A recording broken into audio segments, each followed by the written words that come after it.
Patricia England, thank you so much for joining us. Now, you have a very special ministry, Hadassah Hope, and that goes into jails and ministers to the female population.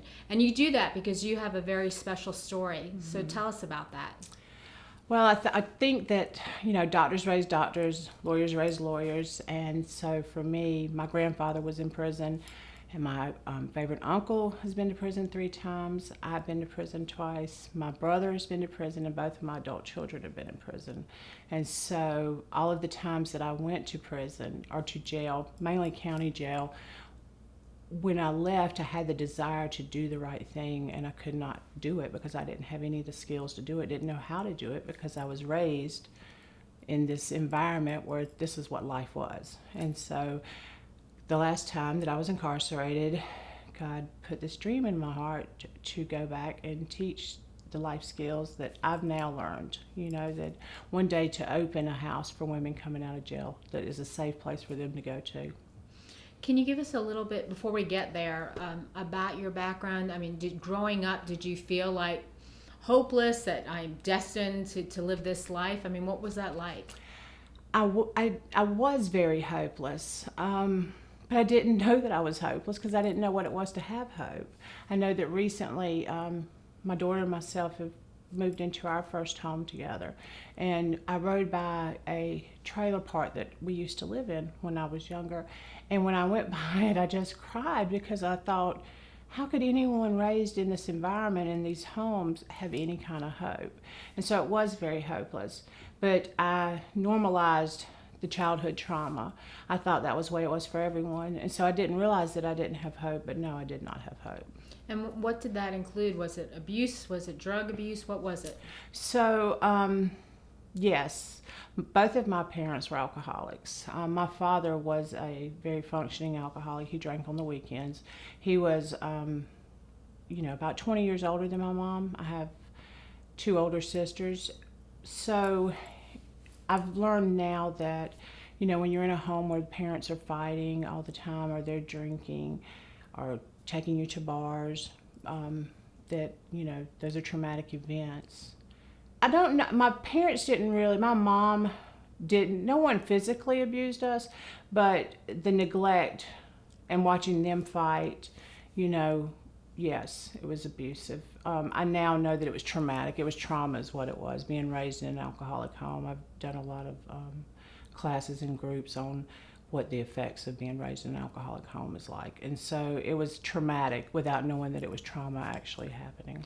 So when was the first time you were in jail? When I was 16. And what was that for? That was for assault and battery. I had to think about that for a second. Assault and battery. I attacked a girl at school, and she pressed charges, and so that was my first arrest. I was angry. I had all this anger inside that I didn't know where it was from, but just not having any control at home, and, not knowing, so all that anger come out. So it was very abusive. So this is a series, as you know, on human trafficking, and we want to talk to you about your journey through prison. But did your personal story involve that as well? It did. So when I was about 20 years old, I needed to make some money. The way I was raised was in an environment where you grow up, you get married, you have children, and you stay with this man for the rest of your life. Through a couple different events that happened in my childhood and mixed messages, the core belief I had that I was not capable and I was worthless, and that my goal in life was to make a man happy. And so I was in need of money, and I called an escort service to, I thought, let's just go on some dates with a man, and later found out that, that's not exactly what that was. It was in Richland County, and you go in, and it was just an environment where men would come in and they'd pick between a few women. These were upscale men, and it was in an upscale house, where they came into, and they would pick and spend 30 minutes or an hour with you and leave, and pay you the money and leave the money on the table when they left. And it became easy money, to do the things that I needed to do because I didn't have the skills to do anything else. Do you remember having any feelings at that time about what you were doing, or? Oh yeah, it was when each time that they left, it just reinforced the worthlessness and just the worthlessness, just feeling worthless, like you were not good for anything, you were not important for anything. This was all that you were capable of, and this is what you were going to do, which led to addiction, which led to, using drugs to numb, the feelings of worthlessness. How old were you? At that time, I was 21. And were children involved at this point? Had you been pregnant by this point? Yes, I had a son at this time, and shortly after I started using, I lost custody of him to my mom, which in turn was putting him right back in the same environment that, I grew up in. So. And the cycle did continue with him, right? It did. He went to prison. He did. He went to prison when he was 18 for 4 years. So. And how is he now? Now he is doing amazing. I have 2 grandchildren. They're wonderful, and he's going to be starting the program that I was telling you about here at Mount Horeb, the Circles program. Him and his wife. So they're doing very well now. He is a landscaping company, but it's been a long, hard road to get here. A lot of family healing, a lot of breaking the cycle. So tell me about that. How many times total were you in jail? I really do not have an accurate answer for that. I believe 22 times. Wow. I have the human trafficking happened all along the East Coast. So you would go to this place and work for a week, and then you would be booked at another place in another state, all the way up to Pennsylvania, New York, or either down to Florida. And so you would book at each place for a week or 2, and then you would move on to the next one, because they want new women. And so I have charges all up and down the East Coast. Not charges, I no longer have charges, but I have went to jail all up and down the East Coast. So at that time you were charged? Yes, I was charged in Florida with prostitution. Wow. Mm-hmm. So tell me now about that fatal kind of last time, because that's a huge story. It is a huge. It was the day after my birthday. It was January 13th, 2014. And now how old are you? It was 6 years ago. And at this point, you're addicted to drugs. I am addicted to drugs. What's your drug of choice? Meth at this point. It was crack in the beginning, and then I was introduced to meth and thought that, I was just a great functioning soccer mom at this point, I had another child. So 2 babies. 18 years after my son was born, I got pregnant and had my little girl, and her name's Faith, and I had already been to prison twice. I had charges pending when I got pregnant with her. When I went to court, they sentenced me to prison when she was 8 weeks old. I had to go turn myself in. And so that was a 6 month. I come home and I managed to stay clean for about 18 months to 2 years. And then I had to go back to prison for another 4 months because I tested positive. And so the last time in 2014, when I went to jail, I was manufacturing, and the police knocked on the door.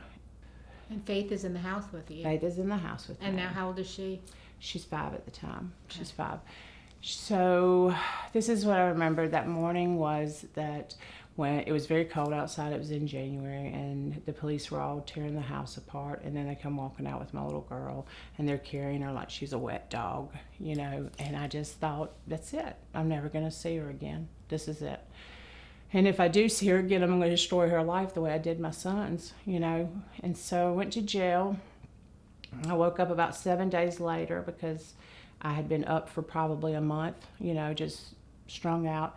It was all over the news that I had been busted. My daughter tested positive for methamphetamines, so I was devastated. I just knew that, I'd never see her again.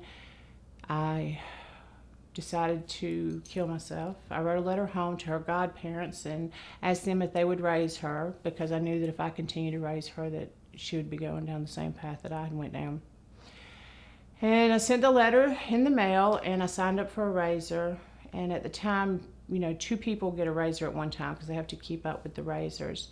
And so I was waiting for them to call my name because I was going to get in the shower and just slip my wrist. And this lady comes by, and she looked like I felt. Her hair was like out to here, and she didn't have any teeth.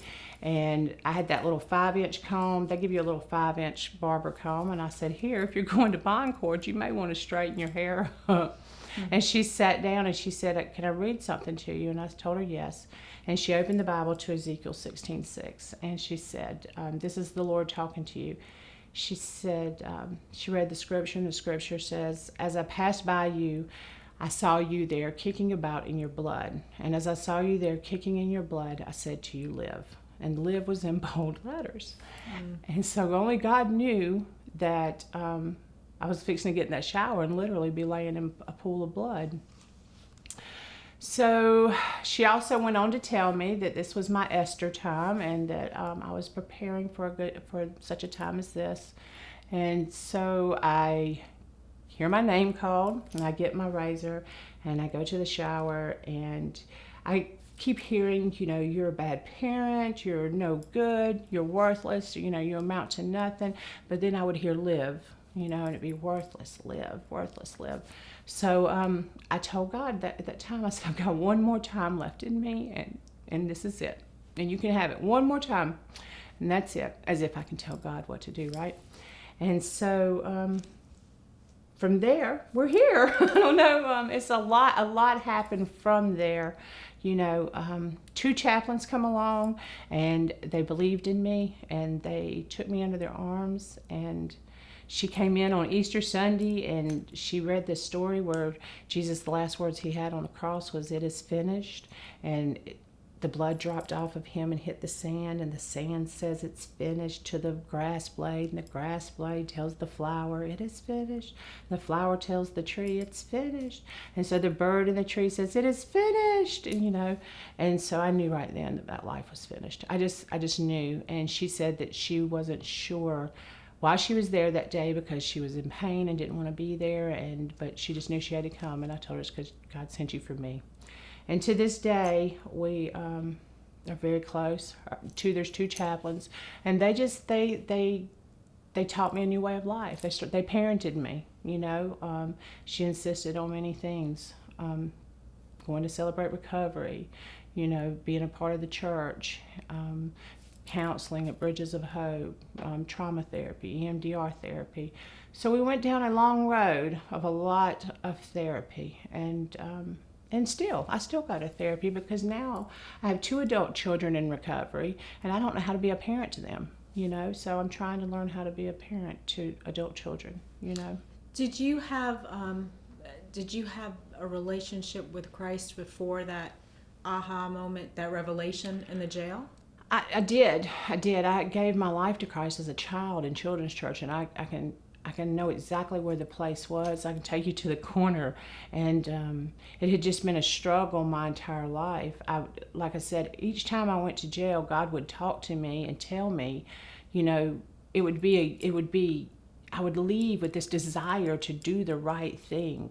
Romans 7:14-25 talks about, this is what I want to do, but that's not the thing I do. It's this that I go do. So it's the very thing that I don't want to do. That's what I do. What a wretched man, Exactly. And that was me, because when I left, I had no idea how to do the right thing. And I would always have to go back to selling my body, or an alcoholic home, or an abusive boyfriend. Because where do you go from jail?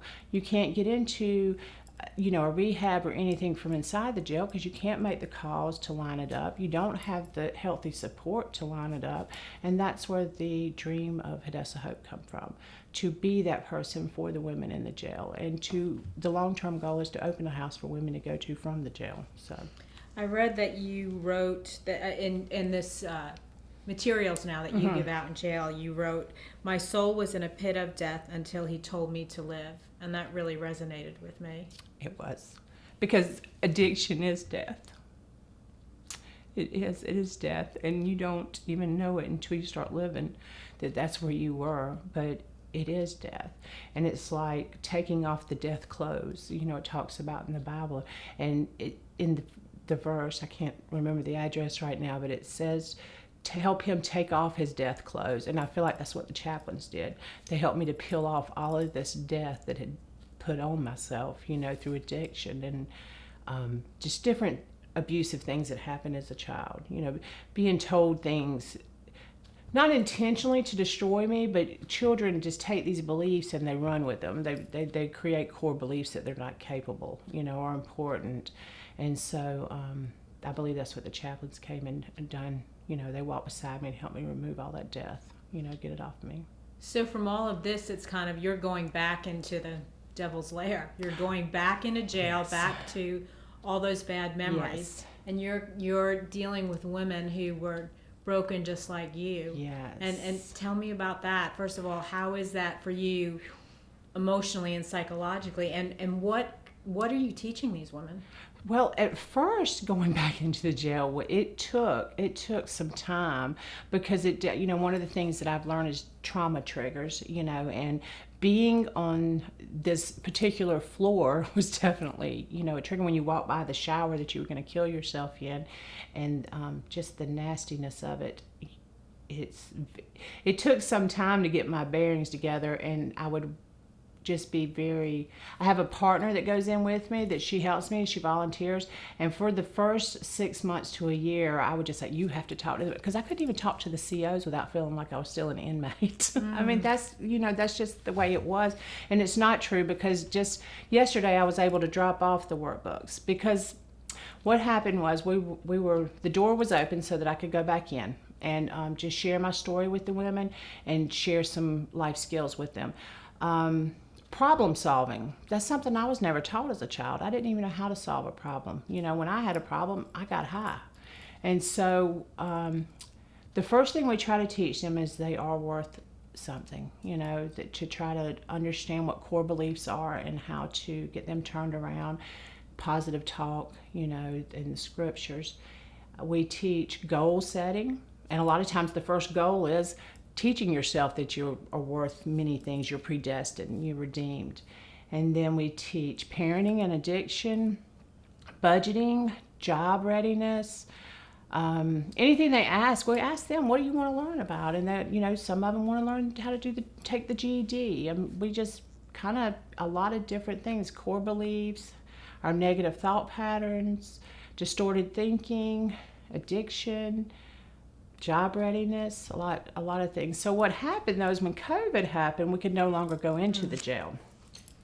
And what the door that just opened though, we were working on this workbook as a curriculum, so that one day, because the goal is to be in all the county jails in South Carolina. Where are you now? Are you in Lexington? Lexington, okay. And I've also been in Richland. Okay.